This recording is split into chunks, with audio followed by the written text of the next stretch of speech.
Hey guys, this is Scott and I'm back with another video.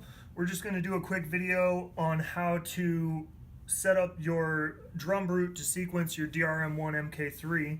I had alluded to this in conversations with other users, and we were talking about how this would be kind of a dream setup because all you'd have to do is turn down the volumes on these channels and you'd be able to operate your DRM1 with relative ease because this sequencer is so nice.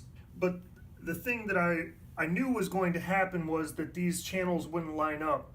See, usually I have this plug, I have my Vermona being triggered by my Arturia Drumbrute here, and I really love using this. It's very easy because if anything isn't configured properly out of the box, you can just take the trigger out and then plug it into your trigger in for whatever channel's giving you trouble in the back of here, if you've got the trigger ins on your Vermona, that is. But for now, we don't have trigger outs, which means that if these channels are not properly programmed to the MIDI channels that correspond to them on the DRM1MKIII, we're going to have to connect this probably to the computer and tell it which MIDI channel that, say, pad number 2 should fire. Because right now that doesn't do anything. So let's go through these pads real quick and see which ones actually do trigger the Vermona and in which way. First thing, just connecting the MIDI out from the Drumbrute into the MIDI in of the Vermona DRM1MKIII. So, and that is triggering that. You can see the light, maybe, I don't know if you guys can see it, but there's a light that lights up every time I do that. If I want to, I can turn the volume down there and turn it up here. And now I've got, that's the kick from the Drumbrute. Turn that down, turn this up. Now that's the kick from the Vermona. So as you can see, there would be many advantages to getting this to work properly. Kick 1 operates the kick drum. Kick 2 does nothing. Snare does nothing. Clap operates the clap. This is operating drum 2. That is doing the snare drum. That is the alternate. So, okay, we've got rim and clav, and those must be on separate MIDI channels because when it's on rim, I get my snare to fire off, and when it's set to clav, I get drum 2 to fire off. Okay, so we'll remember that. Closed hi-hat operates the closed hi-hat on hi-hat 2. This does nothing. When we're in another A-B position switch here, and in the conga position, tom high trigger makes the open hi-hat for hi-hat 2. When it's in its alternate position, it does nothing. Tom low, when it's in conga, does nothing. When it's in tom, does nothing. Cymbal, when it's in cymbal mode, fires off drum 1, and when it's in reverse cymbal, is the closed hi-hat for hi-hat 1. Maracas tambourine does nothing in maracas mode. On tambourine mode is the open hi-hat for hi-hat 1. See, when I hit it, I can hold it, and it's a really long one, and I can close it right there. Zap does nothing. I went ahead and mapped these out and made a chart. So kick goes to kick, kick 2 does nothing. This is the Drumbrute, this is the DRM1MKIII. So now I'll be able to use this when I connect, or when I look up to find out how to change channels and assign MIDI channels to each of these pads. I'll be able to do so with a map to look at to reference what I need to switch to what. And this is important because the default mapping for mine might be different from the default mapping for yours, and likewise with your Vermona DRM1MKIII. Who knows what they might have set up at the factory. All I know is that when I hooked my BeatStep Pro up to my Vermona, the only thing that I had to manually plug into the back was the multi. This one right here, and that is the same case In this, the multi is also not assigned to any channel as of yet. What I'm going to try to do in reassigning these channels is I want it to say kick 1 is going to stay the same, kick 2 will maybe be that multi, snare is going to be snare. Just put it, I've got plenty of channels here, so, because we've only got 8 channels here and we've got, oh, I don't know, almost twice that coming out of the out of the Drumbrute. So we've got a lot of options here. Okay, so I'm going to pause the video. I'm going to pull out the instruction manual and I'll be right back and I'll tell you guys what we find out. Okay guys, we're back and we're over here at my computer desk and I've got pulled up on my computer here the instruction manuals for each of the instruments. This over here on this side of the screen is the Vermona's instruction manual. This over here is the Drumbrute's instruction manual. And according to the instruction manual of the Drumbrute, we can change the drum mapping by plugging it in via USB, as I suspected, and then using the MIDI control center to reprogram each of the channels and tell us which channels are assigned to which. So that's what we will do. On the Vermona's instruction manual, it says that we can, if we want to, we can reprogram what MIDI channels it receives on, but I don't want to do that because I do use it with different controllers other than just with the Drumbrute. But here is a factory default list of which note numbers fire off the individual instruments of that. So we're going to use that, and that is going to come in handy. USB. Okay, so all I've done is just plugged the other end of this into the back of the Drumbrute. Now we're going to plug this into here. Okay.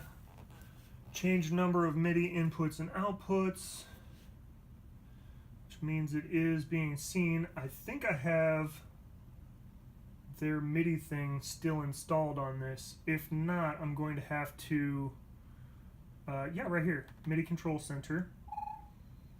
New update is available. Okay, let's go ahead and install that. Downloading latest version, so that'll be a while. Okay, installing. So what we'll do is once we get this running, okay, here we go. There seems to be a firmware update for my Drumbrute. Let's go ahead and install that. Device is not recognized. If the device is connected to a USB hub, please unplug or plug the USB hub, then press OK. I think I need to turn off my Drumbrute for a moment. What a pain in the ass. Okay, that did not work. Let's try that again. Error, failed to open device. Okay.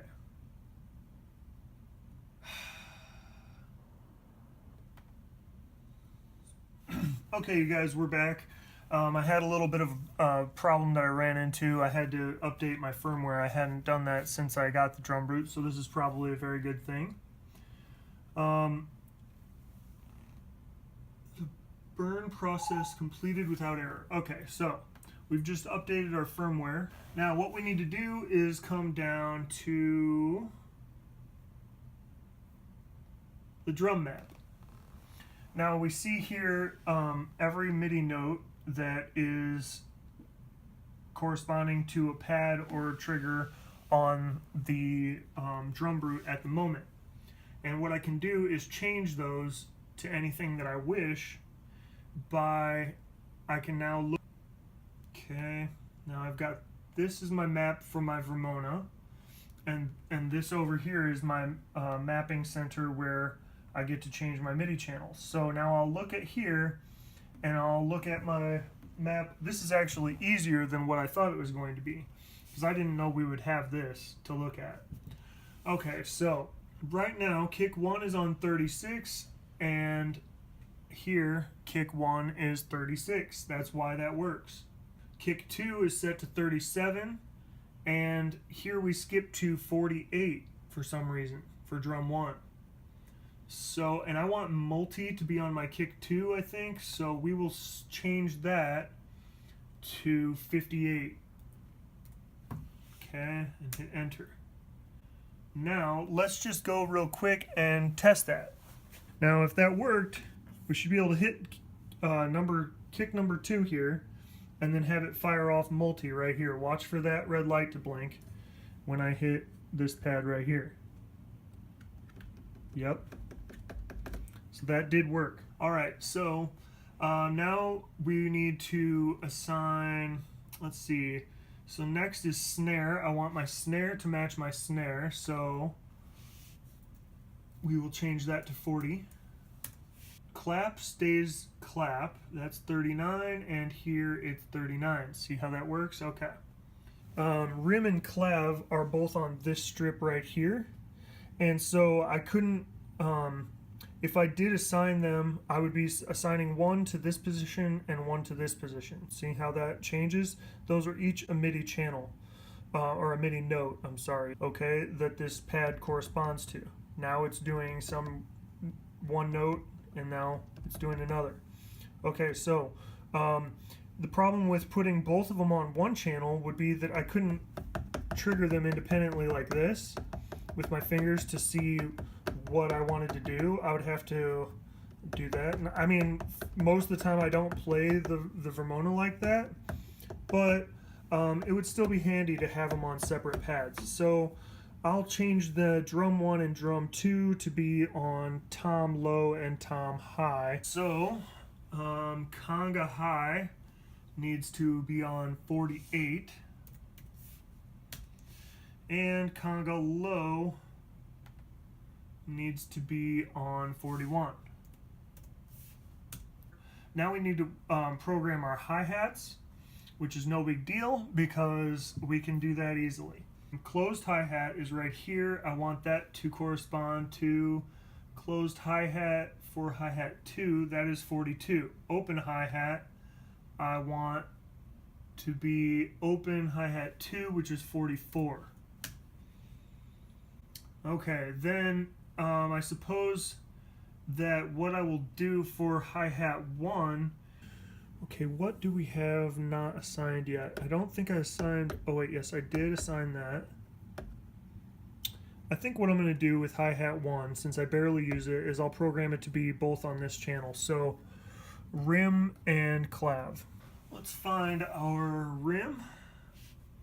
That's going to be hi-hat 1, and that's 49.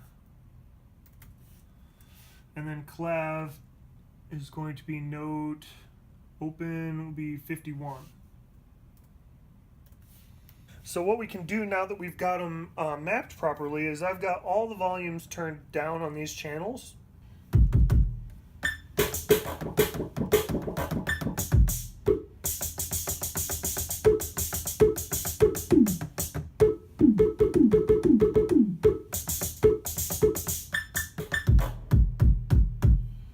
All right, let's make a little pattern just to test it out. Okay.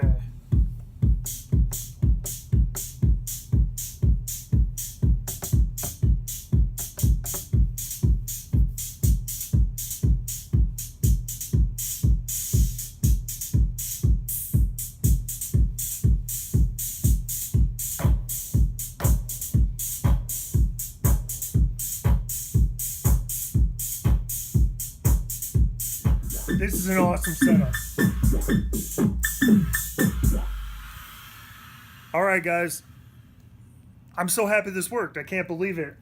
It was really not even that hard to do. You just plug in your Drumbrute to your computer, you pull up the MIDI mapping for this, and you pull up the MIDI mapping for this, and you make the two correspond. And you can map any instrument on the Vermona to any instrument on the Drumbrute.